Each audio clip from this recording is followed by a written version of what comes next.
20 साल बाद अदालत से बरी हुए 122 लोग। सिमी सदस्य होने का था आरोप। 2 acquitted after 11 year trial in terror case.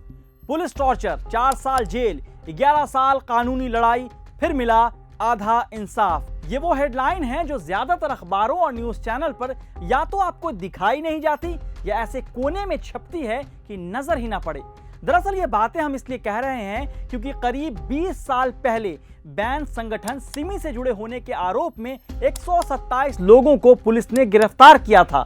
20 साल तक बदनामी, तकलीफ, कानूनी लड़ाई, मीडिया ट्रायल हुआ और अब जाकर मिला है इंसाफ। ये तो सिर्फ एक कहानी है, लेकिन पुलिस, प्रशासन, सरकार और मीडिया के झूठ की सजा हजारों बेगुनाह लोग भुगत रहे हैं। इसलिए हम पूछ रहे हैं, जनाब ऐसे कैसे? गुजरात में सूरत के कोर्ट ने अनलॉफुल एक्टिविटीज प्रिवेंशन एक्ट मतलब यूएपीए के तहत 20 साल पुराने मामले में आरोपी बनाए गए 127 लोगों को बरी कर दिया है।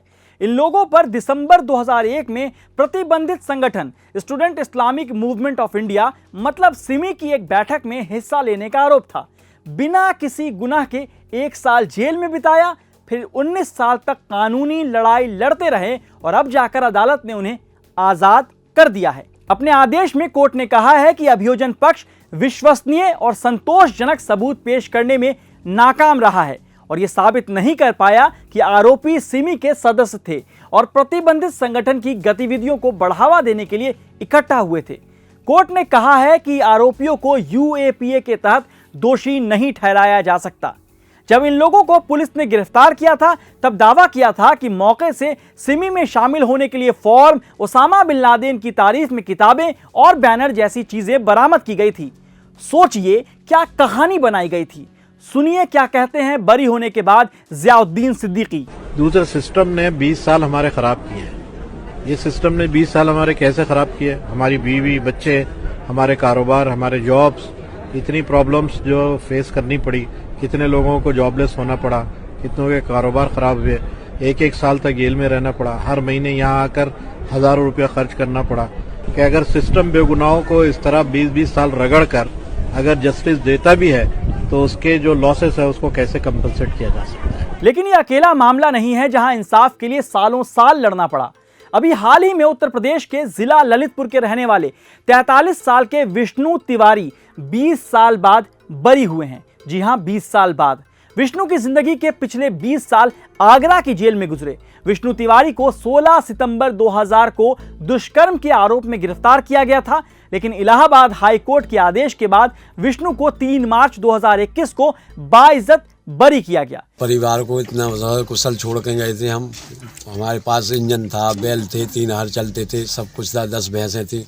कुछ भी नहीं है यहाँ तो। अब सब घर का खंडर पड़ा है, कुछ नहीं है। अब मतलब जो कुछ भी हमारा खोया है वो तो हम पा नहीं सकते। जो हमारे भाई और माँ बाप खत्म हो गए, लेकिन अगर प्रशासन ने हमें कुछ सहयोग दिया और इस हाथ मतलब तो हम उनका बड़ा बड़ा दिल से सहयोग मतलब वो करेंगे। इन सब के बीच पुलिस के कामकाज के तरीके, प्रोफेशनलिज्म, ईमानदारी भी कटघरे में है। इसे समझने के लिए कुछ केस से आपको रूबरू कराते हैं। 2008 जयपुर ब्लास्ट केस में 12 साल कस्टडी में रहने वाले शहबाज को जयपुर की एक विशेष अदालत ने 18 दिसंबर 2019 को 8 मामलों में बरी कर दिया था। अदालत ने कहा था कि अभियोजन पक्ष शहबाज के खिलाफ आरोपों को साबित करने में पूरी तरह विफल रहा। लेकिन चौंकाने वाली बात यह है कि पुलिस ने ठीक वैसे ही मामले में और वैसे ही सबूतों के आधार पर शहबाज को दोबारा गिरफ्तार किया। कुल मिलाकर उसे 12 साल जेल में रहना पड़ा। यही नहीं, राजस्थान हाईकोर्ट ने भी इस मामले पर हैरानी जताया और शहबाज को रिहा कर दिया।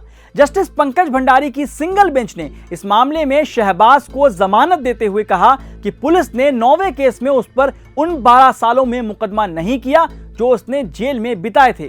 कमाल देखिए, जब जज सवाल कर रहे थे तब सरकारी वकील को इस बात की जानकारी भी नहीं थी।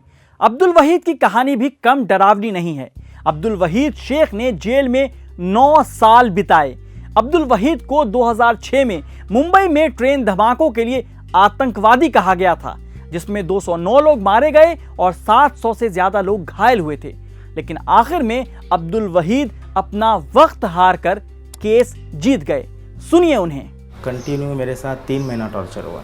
3rd डिग्री जो होता है उसमें 2 इम्पॉर्टेंट जो टॉर्चर है, एक तो है electric shock on private parts. Private part में जो है आपके इलेक्ट्रिक शॉक देंगे आपके निप्पल्स पे, आपके पेनिस पे, कि आदमी पूरी तरह से हिल जाता है। तो ठीक है साहब लाओ, क्या साइन करना है, क्या बोलना है बोलो, बोलता हूँ। ये स्टोरी याद कर, कैमरे के सामने बोल। फिर वो कैमरे के सामने पोपट की तरह बोलता रहता है और दुनिया समझती है कि हाँ इसी ने किया, तभी तो कैमरे के सामने इतनी आसानी से बोल रहे हैं। अब मीडिया के चाल, चरित्र और सयाह रूप को भी समझिए। क्विंट ने 2017 में इरशाद की कहानी दिखाई थी। अवैध गिरफ्तारी, टॉर्चर, पुलिस इन्फॉर्मर, आतंकी का ठप्पा, 4 साल की जेल और 11 साल की कानूनी लड़ाई के बाद 22 दिसंबर 2016 को दिल्ली के ट्रायल कोर्ट ने इरशाद अली को बाइज्जत बरी कर दिया था। लेकिन इरशाद के साथ क्या हुआ था वो भी सुनिए। मीडिया को बहुत बड़ा जिम्मेदार मानता हूँ। पुलिस किसी को पकड़ के लाती है, मीडिया उसे मोहर लगा देती है। अरे अभी कोर्ट ने प्रूफ नहीं किया, कोर्ट पे इल्ज़ाम साबित नहीं हुआ, कोर्ट ने अभी बात गई नहीं और आपने पहले ही साबित कर दिया, मोहर लगा दी। अब मुसलमान है तो हर कोई मान भी लेता है, अब मुसलमान है दहशतगर्द होंगे। इन सब के लिए देश की अदालतों का हाल भी जानना जरूरी है। पुलिस और मीडिया के साथ साथ सिस्टम की नाकामी की भी लंबी लिस्ट है।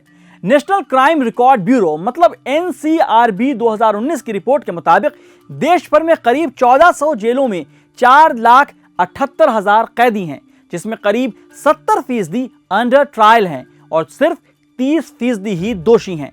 अदालतों में केस की बात करें तो नेशनल जुडिशियल डेटा ग्रिड के मुताबिक करीब 2,75,00,000 क्रिमिनल केस देश में अभी भी पेंडिंग हैं। राज्यसभा में एक प्रश्न के उत्तर में मंत्री रविशंकर प्रसाद ने 22 सितंबर 2020 को कहा था कि भारत में प्रति 10 लाख की जनसंख्या पर जजों की संख्या 20.91 है। ये आंकड़ा 2018 में 19.78, 2014 में 17.48 और 2002 में 14.7 था। तो जांच एजेंसियों, अदालत की हालत ऐसी है, कल को मैं आपको किसी और ज़ियाउद्दीन या विष्णु की कहानी सुना रहा हूँगा। देर सवेर इन्हें अदालत रिहा कर देगी, लेकिन तब तक मीडिया ट्रायल में इनकी जिंदगी, घर बार को फांसी पर चढ़ा दिया जाएगा। सवाल यह है कि किसी बेगुनाह के साथ गुनाह करने वाले लोगों को सजा क्यों नहीं दी जाती? बेगुनाहों को गुनहगार बता देंगे, इंसाफ करने 20-20 साल लगा देंगे, तो हम तो पूछेंगे जनाब ऐसे कैसे?